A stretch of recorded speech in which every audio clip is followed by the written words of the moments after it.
Quinn. It's important that you He's on the hair photos. But I said, Yeah. thank you. Yeah, there it is. Yeah. That is. I said, thank It's you. important, yes. Yeah. Just to get rid of all those. No, I Well, I was almost about to text you as well. I was like, check your phone. I was like, check your phone. I was speaking at a big conference one time, and like a nurse ran up on stage and did my hair. She said, I can't listen to you.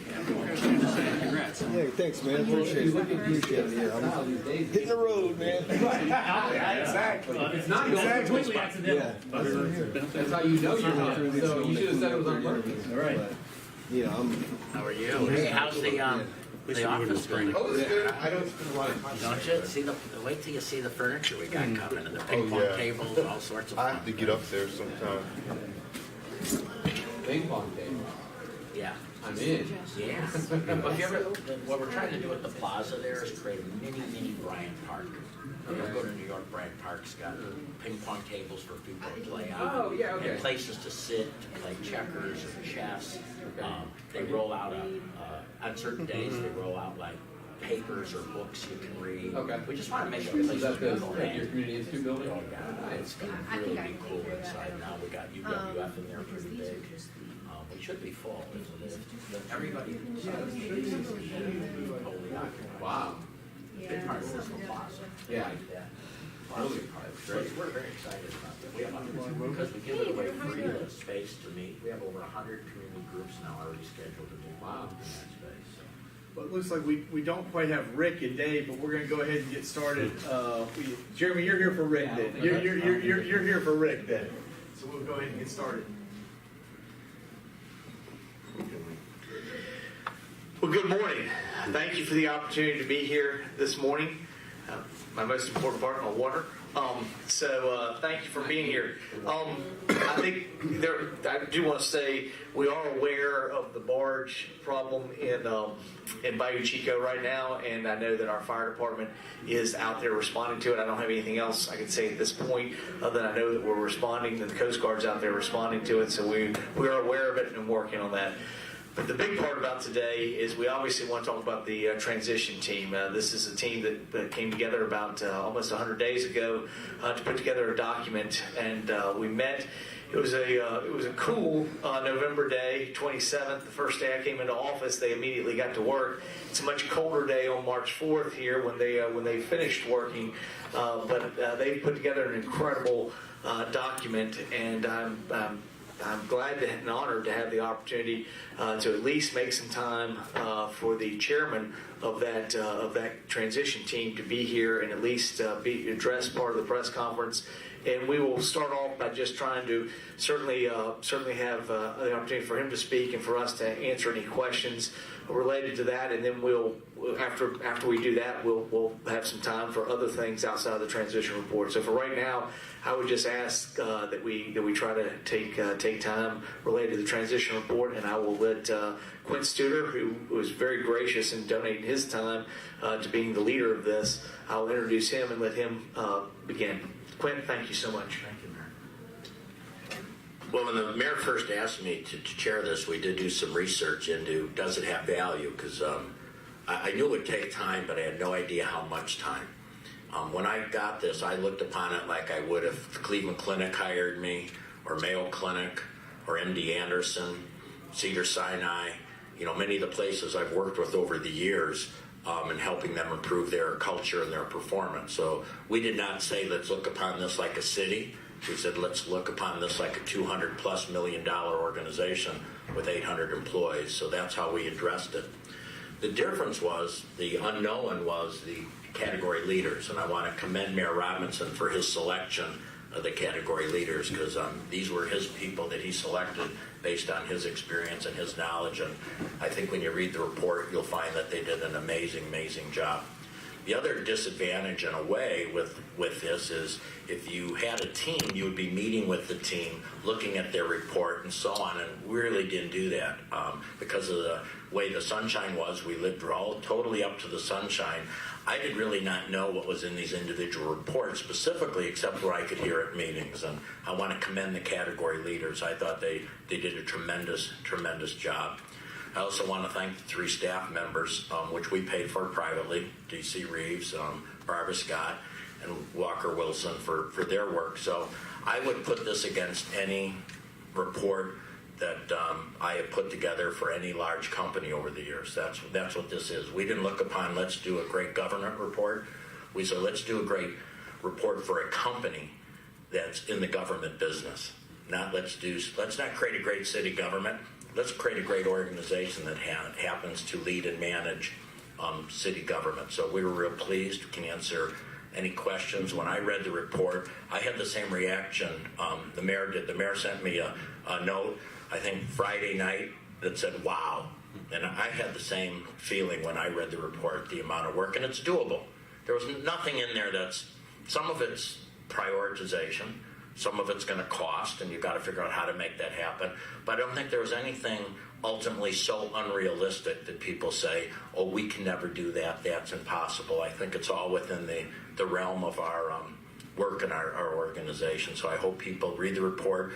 Not everyone's going to like all the recommendations, but I think they'll like 90% of the recommendations. So thank you. And before we take any questions, I did want to just say, some of the things we're already working on, we're already beginning to implement some of these things. Some of them will take some time, but we can do all of them. I agree with Mr. Studer and think that we can do all the things that are in there. I think for us is, I don't know we can all do them tomorrow at one time. As we do this, seeing Chris and here, I think we'll have to get together and put and figure out how we prioritize. I think we can do that.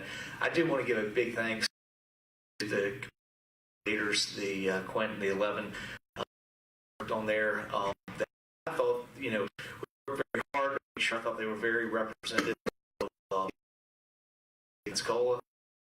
The fact that the older drew in the back, we thank you for bringing down our average age significantly. But again, I think overall it was very reflective of who the city is, and we took a lot of effort to make that happen. And finally, the three individuals who were mentioned, Barbara Scott, Walker Wilson, and DC Reeves, they did an incredible job of putting this all together, and without any cost, Quinn and his team for picking up and I tell people all the time, this document is an amazing document that didn't cost the tax put together. So the fact that happened, when I've gotten questions about the transition team, I always say that. But again, it's very exciting to see what's going on. We'll open it up to questions, and I'll be happy to answer any questions. The last thing too, and there were things obviously we knew the city was already working on, but we still thought it would be good to put them in the report. One, the city can say, "Well, look, we're already doing that," we do recognize the city was already moving in a number of the areas that I already mentioned, but we did think it was important to keep them in the report, even though we knew that things were already going on. So, thank you. I think legal was a huge one we had already sort of started tackling. When people interact with government, they see things like the road has a pothole, the park has a unusable walkway. They see end results, but in terms of organizational fixes, you have to have the right people, you have to have the right procedures that those people then follow, and then they have to come up with the ideas to solve the end results. How much of your focus has been on people and procedures rather than those kind of news-making, end result policy things that people tend to focus on? I think if you read my part, the chairman's report, it's all about people.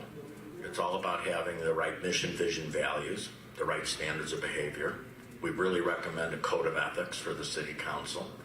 Then it went into strategy and structure. Structure follows strategy, and Mr. Holly's an experienced administrator, and I don't think anything we're saying he would find disagreeable. You can't create structure unless you know the strategy, and your structure will adjust at times. We talk an awful lot about that. We talk about measurement, and I understand you need to be able to break it down, but you also need to add it up. So I think measurement's very vital in there.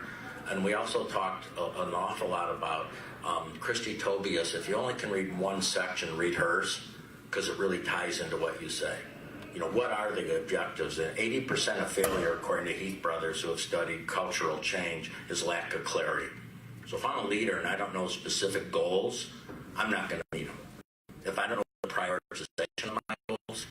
I don't know what to prioritize. So I think it's very heavy on following best practices, the hiring process. So I think it's all about, if you get that right, if you get the strategy right, the structure right, and the people right. Okay, and the other thing I want to ask Mr. Holly on, create a organization. The positions are based on who you know elected. You're never going to attract the talent you need. What talented person is going to come to a place no one knows a job for 3 years or 4 years? And I think the fact that to put in the right measurements, so when the new mayor comes in, he can look and say, well, look, according to this person does a very good job. So why should we upend people's families and people's careers just because we have a new elected official? So this report is meant to outlast Mayor Robinson, whether he's here 8 years or 12 years. It's meant to give people the security that if I do a job well, I will have a job no matter who is in the leadership position. Would you agree, Chris? Absolutely. Because I agree 100% with what you say on all of this. I want to say also, if you read the report and the recommendation, a lot of fill this pothole on the street or whatever. It's not about that. It's very much about the basic parts of it that are really, they are the much more sustainable. We ran a campaign on the fact of saying that the issue, what we want to do is create that culture, create that ability that will allow us to sustain and move forward. So I think, on that end, we've been able to do that. So, we can do that following report, and it is, it's much like I think Quinn said early on. He had no interest in being involved in something. If I was serious about making the city better, improving culture, and doing a variety of other things, that's what it's about. So, I don't think this is one of those things. That part's going to take a little bit longer, but we're on the implement. We will see the line, and it's my goal. Again, we have a great City of Pensacola. As I've said, whether I'm the mayor or not the mayor, I want to see Pensacola be a great community. A quick approach to the subject of primary, and now that you've got the transport organized, one of your orders of business are going to be putting leadership in place. Can you commit to being really transparent about that process, making sure that you know who the candidate pool is, who your final candidates are, and sharing their qualifications and resumes? We can, Lisa. I think we have some challenges in our HR department. I think you reported on them last Friday that we were making some changes because we didn't feel like the HR department was necessarily going where we wanted it to go. We're behind in a lot of ways over there. There's no doubt we haven't necessarily been investing in the people who work here. But let me say, we have some great people that are here. I think we just need to create a culture that's going to be more invested in them and making sure that they create the kind of community that's for all of our citizens. So absolutely, that'll be there. I don't know what mechanisms we have right now, but we can certainly get all the individuals who apply. We can have them up on our website and a variety of other things that will be open process. We can have all that. But I know right now we have a lot of challenges in HR. So for me committing, I think over time we hope to have those systems in there where everything you say. But for right now, we will make sure we're as open as we can be. We don't have the systems that I want us to eventually have in HR. But that I talked at length to Andy over the weekend, Marlette, and committed to him that we would be as open with everything for whoever put those positions out there. The report mentioned training programs for the police and fire department, a lot of training, professional development issues. What are you doing to address that? Are you giving more opportunities for? We're hoping we campaigned and we campaigned on putting additional money into police for both salaries and training. It's one of the things when Chris came in, he said, is there anything I need to know about? I said, Chris, this is one of those that's non-negotiable. I mean, we're going to have to put more money into the police for those purposes. So in this year's budget, we're already planning for that. We realize those are things we need to be doing. It was interesting when we looked at, as Chris says, when we went down to St. Augustine and they were discussing at the accreditation just how young our force is. it is incredibly a young force. There's been a number of turnover in there. We have some great experienced people in there, but we have a lot of people that are just beginning their career in law enforcement, and so it is vital that we give them the proper amount of training. Because you just, those are things until you actually do it, you don't actually know what you're doing sometimes. And so the opportunity that we can give them a chance to see as much as engagement of what they'll actually experience, that they'll be better. And I'm consistent on that, on whether it's fire or police. I did have the opportunity to spend a good bit of my day with the fire department doing training. We do a lot of training here. We feel very fortunate to have a facility. In fact, we have probably the premier fire training facility in the area, and the county comes here. The county's talked about, when I was over there for years, we've been talking about trying to build a training facility that would be very comparable, because the city has a great one. So it's just one of those things. You got to stay on top of your people. You got to give them as many opportunities to see things, and so when they actually experience it, they'll know what they need to be doing. Even though, Jim, you go to the fire and police, I think if you read Christy Tobias's, and even though she travels the country, we're very fortunate she lives in Pensacola. And I know, Chris, you've spent time with Christy, and I think been very impressed with her, haven't you? Absolutely. Yeah. And I think having a resource like that and this whole training, because I would go beyond fire and police. I think management and leadership training is just vital. These people are in tough positions supervising people. A city employee is like a hospital employee. Many of the leaders are 24/7, 365. They don't walk away. And so I think providing them the skills and development is really, really vital beyond fire and police. Can I steal her from the Studer Group by any chance? I would hope so. I would hope so. I think she'd be an absolute, and I don't own the Studer Group anymore. She wouldn't have to travel as much. No, she wouldn't. I think she'd be a great hire. I want to be real clear. I didn't mean that. The question was specifically fire and police, so that's why I responded to it. Quint's absolutely correct. I mean, the whole thing that's in this talks about training for everyone, certainly in leadership, but even all the way down through our organization. That's one of the things that I've looked at, that I've always been impressed with Quint since he's been in Pensacola, is the commitment that he's always talked about investing in the people who work for you. If we say it all the time, the biggest thing we spend money on, we talked about some capital stuff, but when you look annually what we spend in the budget on people, they are by far our biggest expense. And if we're spending that kind of money, we ought to be investing in our individuals. So there is a plan to do that, and I didn't mean to just be fire and police. That was the question, so I went that direction. But I do agree with Mr. Studer on that. So Lisa's question was about hiring, right, for transparency in the new employees. But if Quint's talking about people are the key, and you're talking about people are the key, the existing employees are going to be a big part of both the solution and maybe the roadblock. So what are you going to be doing in terms of your existing employees? I mean, some of them are got to be eager for this stuff. Some of them got to be reluctant. Some can learn to do it. Are you going to be evaluating them to decide whether they're a good fit? I think if you look in here, it talks about a survey, and I'll let Quint, because he's much more cognizant of what happens with that, but I think it talks about an employee survey, and I think the vast majority of this people here that work for the City of Pensacola are very excited, and they're ready to get going, and they're ready to see a leadership organization that is willing to invest in them. So I think they're going to be there. But there are always some individuals that don't want to get with the program, and I always say this is again, from that standpoint, it's an open opportunity to be here. You don't have to be here. If this isn't the place you want to be because you don't want to do those things, then there are other places to be as well. But we're looking for people who want to make a difference in this community.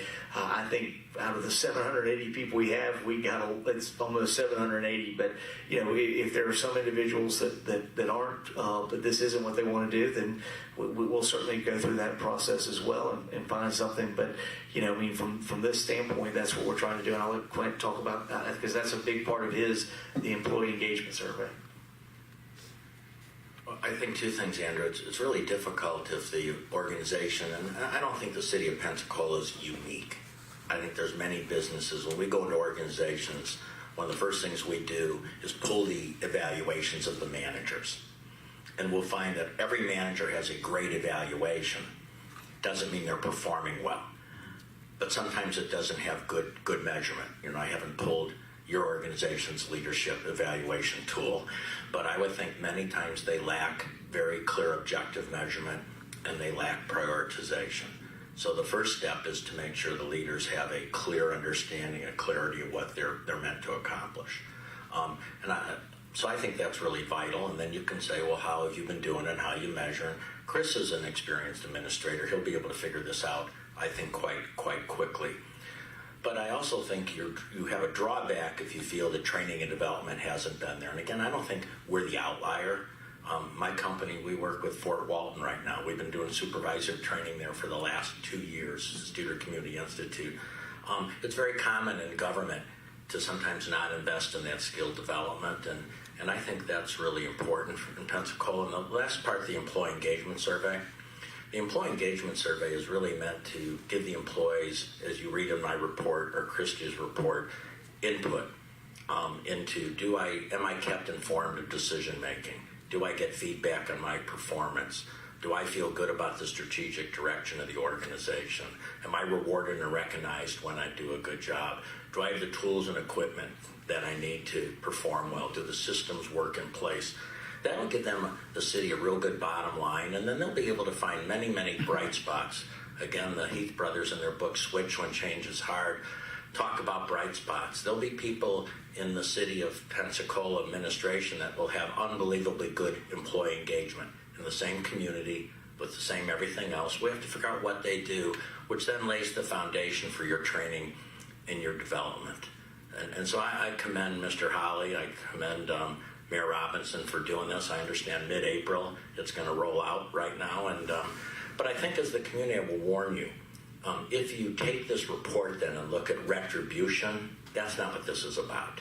This is about getting feedback, just like a football or team would look at their feedback and say, okay, what can we learn from this? And now can we provide people the skills to be successful? Because I think everybody, the great majority of people go to work every day, every manager too, trying to do a good job. But unfortunately, in many companies in the United States of America, when budget gets tight, the first thing they cut is investment into people. Like I said in my report, but I imagine financial audit every year, and you pay an outside auditor. I would look at what you pay an outside auditor, which we never question, and say, we spend that money, and I think this is just spending money on an internal audit to make sure people have a great place to work. Because if they feel good about what they do, then the taxpayers will get better services. Does that answer the question? I guess I'm just thinking about what should the employees expect from you going forward in terms of their job security, in terms of figuring out, if Ed's leaving and you got this big gaping hole in HR, that's going to handicap your ability to assess internally and to make changes if they need to be made, I assume. So that's kind of where my head is at on this. There's no doubt that these are some of the changes, but there's certainly some changes we had to get. We had to feel like everybody was, as Quinn said about the council and the mayor, everybody's in the same boat and we're all going in the same direction. So it's important for us to make sure that in these key positions we have leadership that is looking to go in the same direction. So in that regard, we're doing that. I think one of the other big parts is I want to be very clear with all the employees and myself. I thought what Quinn said weeks ago about the cycle of what happens, and you get good at your job, you do repetitive, and then all of a sudden things change on you, and you all of a sudden you go back to the beginning. I sent him an email over the weekend. I said, man, this is a great report. I said, thank you for sending it. Now you make me realize that I am consciously incompetent. So I am consciously incompetent at this point. So my goal is that's okay. I mean, it's okay. We go back into consciously incompetent. The part is to realize that we will eventually get competency as we move forward. And so the goal is, as Quinn says, is to eventually get to us where we're unconsciously competent. If we do it and we do the right thing without even having to think about it, that's what we want to be doing. But we can't get set on a new path. Even the mayor himself can't get set on the path until he gets conscious of the fact that he's incompetent, and that's okay. I mean, so I'm in the same boat they're in. I mean, we're gonna learn. We're gonna go forward, and it's okay to realize I may have to do some things different. I don't know everything, but I think if that's the standard we set for our employees, and I think that's one of the things Chris has been very concerned about, trying to set the standard here, to tell all the employees, listen, we understand this is different. This may be a little bit challenging. We understand you, but all we want from you is 100% commitment. I tell the employees, I don't expect 100% perfect. I just want 100% perfect effort. If we get perfect effort, we'll eventually get to where we perform at the right level. I would say too, people use that, they term themselves. I think we're always learning in some areas, but the mayor is very competent in many areas. First of all, competent, I think, in coming up with the transition team. Competent in picking category leaders. Competent in bringing Mr. Holly in to help him in this early transition phase. Competent in getting funding. One of the things that this city's going to need is funding. As Bruce Friedenberg said, you either increase revenue or reduce expenses. Now, we've been very fortunate, if you read the report, that our assessed property value is going up. We have investment coming in, but we've still got to figure out at times how to access government money, government funds for various things. And I think Mayor Robinson's extremely competent in those things. So I think we're always got periods where we're learning. We always have periods where we have to practice to get better. We can't all be a great shortstop like Admiral here from the 1955 Little League state champions here. And then I think we get points where we've done it so long it comes naturally, but then change is hard on those people too. Because I've always done it this way. Think of yourself when your company gets a new software system. How difficult that is because we come up with a new way. So I think it's a period of transition. I think our report will keep Mayor Robinson busy for the first term. I don't think this is any short-term thing at all. If you start recruiting a new HR person, that's going to take 90 days to get talent in here, maybe less. Then there's an orientation. So I would encourage the community to be patient. I think we have a good roadmap, a good blueprint. Now it's prioritization. There'll be some low-hanging fruit that maybe don't look like big impact, but they're wins. You got to get wins along the way. And then there's also going to be some, I think, tremendously positive wins. And in my report of the city, mission, vision, and values take a while because you want all the employees to weigh in on it. It isn't just 4 people in the back of the room saying, here's our mission, vision, values, because you don't get buy-in. That takes 3 to 4 months to get through that. Then a strategic plan takes some time. Adjusting the structure takes some time. Making sure you're right measurement takes some time. Even if you started training skill development right now, people can only take so much, and then you have to let them work on those skills before they get the new ones. So I would encourage the community to be somewhat patient in this process. I think also Mayor Robinson, at city council meetings, will keep people up to date on here's what we've accomplished, here's what we've accomplished. And I have great confidence in the media that you'll keep this report in front of you and sort of check the boxes where progress is being made. Does that help? Thank you. Chair? Was there anything in the report that you have no interest in or isn't, a piece of? I think every bit of the report, when I read, there are things that you can do. I mean, there's certainly some things in there that I did talk with Christian about, but I found interesting. It just so happens over the summer, some of y'all know in here, my daughter and my son are both graduating. When my son graduated high school, he's graduating college now, but when he graduated high school, we took a family trip to Europe. My daughter said she wanted to do the same thing, so we've set it out and we're looking to go. And she wanted to do Central Europe. It just so happened that we're going to stop in 3 of what is defined worldwide as the most livable cities. So I'm looking forward to. I love traveling and going. Not only do I like to see the things there, but I like to see what they're doing. So for me, I thought it was a great opportunity to go to 3 of the leading cities that are considered most livable in the entire world. What I found was interesting is I'm doing some research before I go on them. Vienna is one of them, and Vienna said that by 2050 they're trying to do emissions on what they're doing, but they're only going to 50%. They're not going all the way to 0. So the question is, do we set ourselves up for failure for trying to set a too high of a target, or do we set the appropriate target? Either way, we clearly need to be doing less in our emissions, and we need to be doing more in renewables. We're going to do that. Are we going to go to 0? I'm not sure whether how practical that is or not at this particular time. But we are definitely everything Christian said in there. We can do better. We can reduce our emissions and we can be more renewable. Do we get to the exact figures he wants to by those dates? I'm not sure if that's all achievable. But there's no doubt we can make progress, and we should be on our dashboard what we're doing. And we should be able to know, what we're getting out of that. So I think if we create the dashboard and we make progress, I'm much more worried about that than I am, did we reach this exact goal on this exact date? We know one thing, Andrew. The main thing we need to do is attract more residents in the city of Pensacola.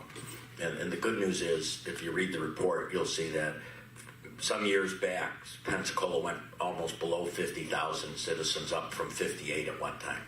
You'll find the county went below 300,000 for the first time. Now, if you look at the most current data, we're up to around 54,800, or a 5.4% increase. The county is up to like 312,000, which is one of the highest. So I think attracting citizens into Escambia County is real vital. As I travel the country because of my new book, it's really amazing because people talk about all the jobs they're creating. Then I'll say, well, but your population's flat. If you create jobs, you got to create residents. And if you don't get the residents with the jobs, you're really not doing the job. So I think the community is going to have to be used to more density. I think you're going to have, if you look at CivicCon, every speaker talked about be better use of land use instead of spreading out and sprawling, going up. And for some people, density and going up is like, oh my gosh, but it's really healthy because it takes less land. You can do more work, and I think particularly the west side is the key now. I think if you look at, we've been trying, and the mayor and the past mayor and everybody's been trying to develop the west side. The challenge is people prefer to live on the east side. Well, the east side's full. The east side of Halifax, you ain't going to find much space there, which I think is why the West Main Master Plan is so important. Why the trees on the west side. Why better using of community centers on the west side. So if we really are going to be the great city that we deserve to be, it can't be a great city in certain neighborhoods.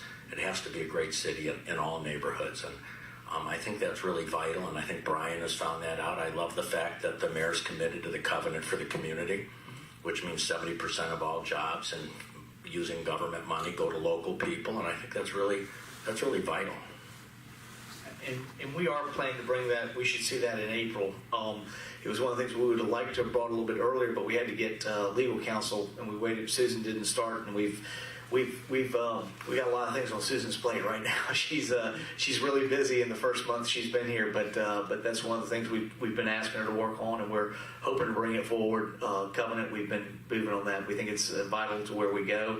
It was one of the recommendations, and we're going to see it through. I think the other thing that was interesting in that report, that when you talk about the west side, and it's absolutely where we need to develop, but it also said we need to be cognizant in whatever development we do, we don't just create gentrification, that we truly find some ways for affordable housing.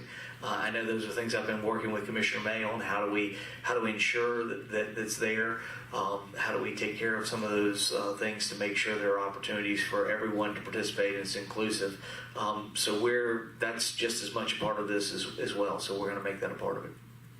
In CivicCon, we've been talking with Jerry Horn, now our executive director, just those topics. We've seen those speakers come in on affordable housing. Ramsey Ball, who's been doing a lot in Bentonville, Arkansas for the Walton family, we're bringing into this community. So we're looking at expertise in all of this because it's been so helpful, I think. I look at Keith back there and shaking his head, yes. It's just been so helpful to bring these outside experts in. And so on. And, sometimes I went to Springfield, Ohio the other day, and I told them they should have two-way streets. And all of a sudden, they said, well, that makes sense. And they've been saying that for 20 years. Sometimes it takes an outside person. But I also think to Mr. Holly and to Mayor Robinson, they've been so busy working in this thing. They really don't have time to. The book, E-Myth Revisited, it talks about we get so busy working in our job, we don't step back working on our job. And I think there's been so much on anyone's plate when they get a new job, just getting to know the people, how systems work. I think this report was sort of nice because it sort of was, we were working on the city while the people were so busy working in the city, as Mayor Robinson was saying, with some of the challenges they face. So I think you go back and forth. I think if you can spend 80% of your job working in it and 20% taking a step back and working on it long term, you win. And I think this report was really an on the city versus in the city. Chairman. Yeah, Quinn, you talked a little bit about in the meeting, parts of the report that might benefit from further consultancy where they could dig a little bit deeper in. Could you elaborate on that? I'd love to. When I went into a healthcare company, I knew compensation. I knew what I knew that a hospital should have a 3.78 FTEs per occupied adjusted bed based on clinical outcomes. I know the best practices for getting your ORs to start on time. And what the committee doesn't have is things like compensation. I think the city truly needs to do a good compensation study. Not saying that it's underpaying or overpaying, but you gotta have to know. And then you gotta have courage enough to roll it out. It doesn't mean you can give pay raises to everybody either, because you got revenue.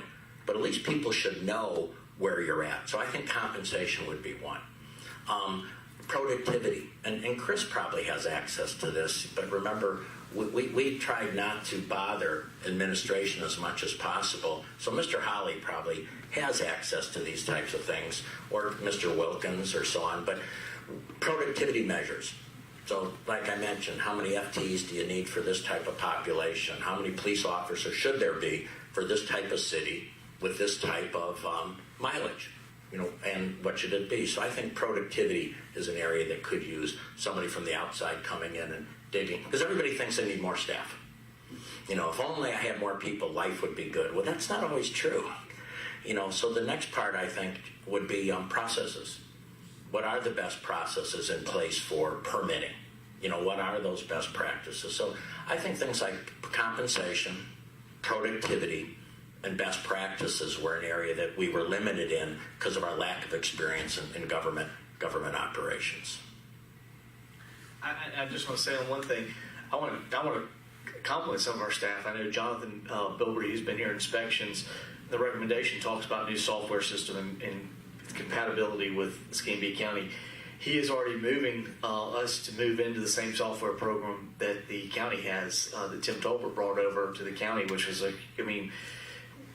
it was more efficient for the users, and we saved money. I remember when Tim told me that, I said, "You got my vote. That's easy. We're gonna make it better, and we're gonna save money at the same time." I said, "How do we not vote for that?" So Jonathan's already been taking that on. So there are a lot of things that the staff is already moving on and saying, "Hey, we want to do these things," and if we invest the right way, it'll help us keep moving the way we need to. One of the specific recommendations in the report is on crime and safety to form a committee on panhandling and have that committee make a recommendation by June 5th. Is that something you're going to do? That is something we're going to do. I don't know that we're going to make June. And the only thing I would say is I think there are two things that we've been consistent on. We're meeting in April with a group to deal on at least the not-for-profit side, to deal with a come as you are shelter. So I do believe you're going to see that be coming forward and moving. At least, not until we kind of get committed as to know where that is and what stage, and saying we're going to do this. At that point, when we have that ready to go, I think we do come back on panhandling, and we created sort of an ordinance that begins to say, hey, here's what's going on. We understand the challenges that are dealing. We are willing to put forward a system with all the not-for-profit players that deal with homelessness to be a central housing point by which then people sort of choose sort of where they go. And we have so many people offering help that we need you seeking out help. If you're not seeking out the help that's being provided, then you either need to move those choices or maybe another community. At that point, I think we begin to address the panhandling point. But until we put together a good system, which I don't think we have, to be in a central sort of ability to take people in and process them to the right people that are going to help, and that also includes not only dealing with their shelter but dealing with food. I've talked with people that do the food kitchens. I've also talked with people at Lakeview and those things to provide other services. So again, all of this is sort of holistic approach, but we absolutely will be. Panhandling is a priority we want to address, but we don't feel like if we don't put the right thing in first, for doing that without, I've said that here several times to this group. I've said we're going to put the right system in first for dealing with the homeless so that we can have at least have a system. And then once we come out of that, we'll be addressing panhandling. So I just don't know that I'm going to have that by June, but we are going to have it. Okay, that sounds like you're not going to do the committee though. That's called for.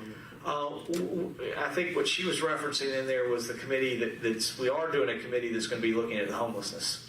So if we address them into panhandling, we'll address them into panhandling too. But right now, our major issue is addressing them with homelessness, and then we'll come up with a panhandling solution as soon as we have the homelessness solution. I've made a commitment. We said we would do if we need to change whatever we need to on ordinance, but I do believe we need to first address how we're handling homelessness, and once we do that, we can really get more assertive on what we're doing with panhandling. Yes.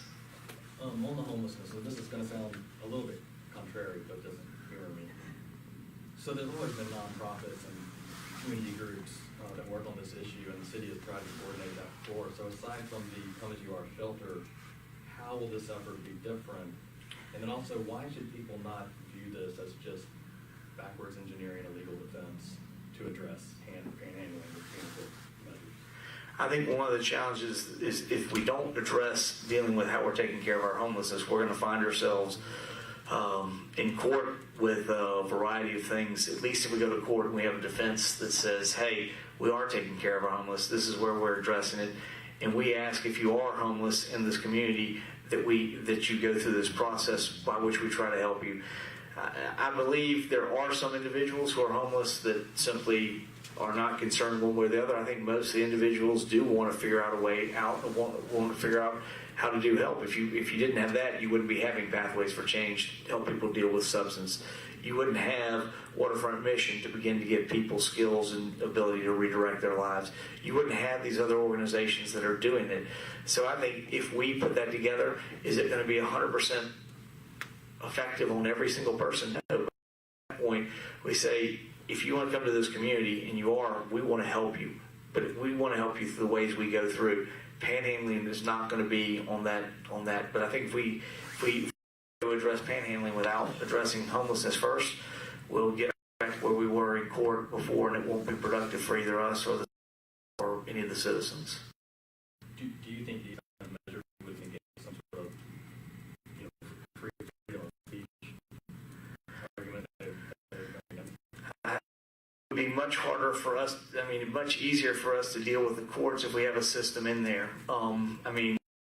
Things happen, they'll happen, but I would rather us be prepared by saying we actually were doing something versus not doing anything and just trying to address without really taking at the root cause of the problem. And how are you going to coordinate the nonprofits in a way that hasn't been done before? Because other than a lack of services, not that there weren't services. Well, that's where we're trying to coordinate how we can find a place for them to come together and be sort of this Come As You Are shelter, where we could have a shelter where we would have people in there, and then the idea is to transition them out into some type of more effective for that individual. We have so many different ones. They're so different. Some of them require you to be sober in starting the program. Some of those require you, as you go through the program, to begin to get to sobriety and deal with some of those challenges of addiction. It really depends on you and what you're ready to at that particular time. And I think the people that come into homelessness come in for a variety of reasons. How we work through them, we've got to have a variety of reasons. There's not going to be one silver bullet that fixes all for everything. Do you have any size estimation on the Come As You Are shelter? At this point, I don't. I think we'd have to work through that. I've heard figures from what they did in Fort Walton that we would probably need 250 or something to have that kind of. I know those are numbers that I've heard. I have nothing substantiated, but again, these are.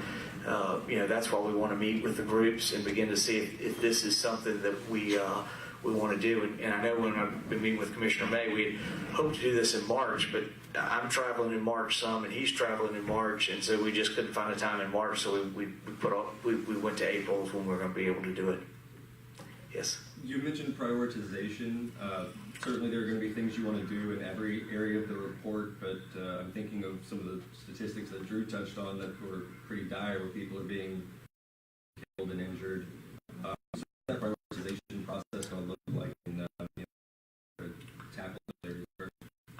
The things that we can address more readily without having to touch other things will be things that we put those that will require other things to happen before we can get them done.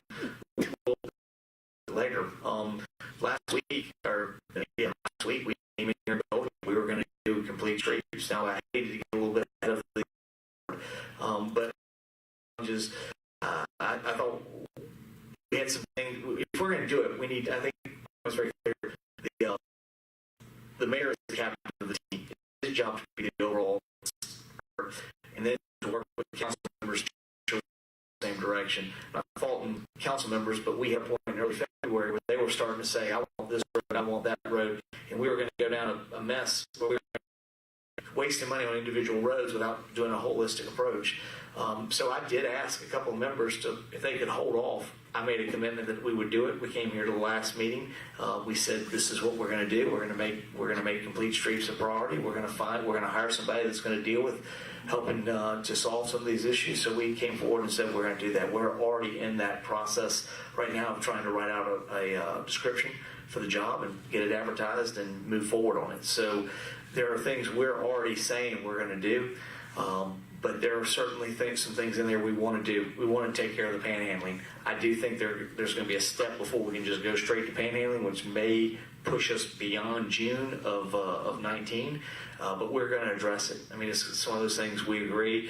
We think it's got to be done. But if it's not done the right way, I'm very worried that it would be like we didn't even touch it. We'll spend a bunch of energy, and then we won't have anything productively to show for it. So if we're going to do it, it's got to be done right. My father always used to say, if you're going to do a job, if it's worth doing, it's worth doing right. Now, I still remember when I was a kid, when I didn't make a smart aleck comment, if I didn't do it right, it wasn't worth doing. I remember getting slapped up my backside when I said that. But, it's stuck with me ever since then, that if it's worth doing, it's worth doing right. I think too, Will, excuse me, I think this comes into, if you read the report. Now, I want to commend the mayor. The mayor did not get this report till Friday afternoon. Was that right? Yeah, Friday afternoon was the first time he has seen it. He and I met maybe 4 or 5 times, and I told him general categories I was looking at. I didn't know where the category leaders were going, unless what we heard, he heard it as good as I did at the meeting. But if you look at my report, one of the challenges we have, and many cities have, is we don't have a strategic document. So many things are reactionary. Somebody shows up in town, they're going to give you some money and some jobs, and we're going to go down that arena, whether it's rock crushing or traffic or so on. And I just believe that we've been reactive. And again, I'm not saying Pensacola's the only one. I think many communities are reactive. Our report was meant to transition the city from a reactive city to a proactive city, whether it comes with diversity, whether it comes with housing, whether it comes with crime, whether it comes with decision-making on economic development. If you don't have a plan, as Ed McMahon, almost every Civicon speaker said, if you don't have a plan, everything fits it. And we do need a plan. Now, we do have some plans, like I said in the report, but sometimes they're not aware. If you look at the Bruce Beach situation, the CRA plan called for something different than was go there. Well, if it changes, then at least change the plan. So I think taking time, but this will take 6 months to a year. So I think you're going to see a transition period. You're still going to have reaction. You're going to do the best job you can, but it's going to take a good year to move from a reactive government to a proactive government, because it's just going to take time to get the right people in place, fill the right positions, to get the right strategy in place, to get the right structure in place. But the question is, are you moving in the right direction? And I think, it's that progress, not perfection at times. The categories here are not a perfect fit for the current structure of who's a director and what's going on in the city. I can see that being a bit of an issue where you might have 3 departments all fit within category neighborhoods, and then there's another category that fits this third structure. Are you going to realign the government at all in line with We're these doing goals, some, or- we're doing some realignment. There was some realignment that was put forward in Mr. Studer's recommendation, but we will be realigning some of the things we're trying to do on the structure. There's some challenges. You're right. There are several things that participated within neighborhoods, but how do we coordinate all those things together? So we kind of, you might have, I think Reverend Williams had something there saying we need a neighborhood department that focuses more directly and understands how those get there to those individual neighborhoods. You can say, yeah, we have Parks and Rec, but if you don't have anybody working with those neighborhoods to realize how they engage Parks and Rec, we're going to continue to have engineering and public works, but if you don't understand how to put those into a neighborhood, so I think there is I think that was the neighborhood section was saying, okay, how do we maybe look a little bit more intensely on what's happening in neighborhoods? That was one of the things I wanted to see happen. I wanted to see progress in every single neighborhood. If we are making every neighborhood better, if every neighborhood is getting better throughout that process, we're going to be a better city. So we just got to be doing a job of that. And I think one of the things we heard as we went through is there are some areas of our city that are doing very well and progressing very well. And then there were areas where we weren't hitting it at all, where we were actually losing ground. My goal is to make sure we're making progress. But if you don't have a department, if you don't have a goal that you're measuring, it's hard to know what you're doing. And I think that was why that if neighborhoods are a priority of ours, then we're going to need somebody there that's actually shows up to work here every day at the city and says, okay, this is my priority, dealing with all the neighborhoods. How do I do that? Can I say a few words, please? I think, too, in the best of worlds, you say, yeah, but you know what? You can do some structure changes. One of my recommendations is one of the city administrators focuses on the revenue-producing departments. So you have the port, the airport, and energy. Well, those should not be caught up in bureaucracy. Those should be caught up in, these are revenue-driving departments that are vital to the city. You take energy out, revenue from energy out of our city, we have a whole different financial platform, as Mr. Friedenberg said. So I think you can do so much with structure, but the main thing is goal setting. So even if you have two departments that don't report to the same person, if they know what their goals are, and then you basically do a calibration where you look at all the goals and say, are we missing anything? So this fits. So for example, at a radio station, the guy or lady that's in the back room might not report to you.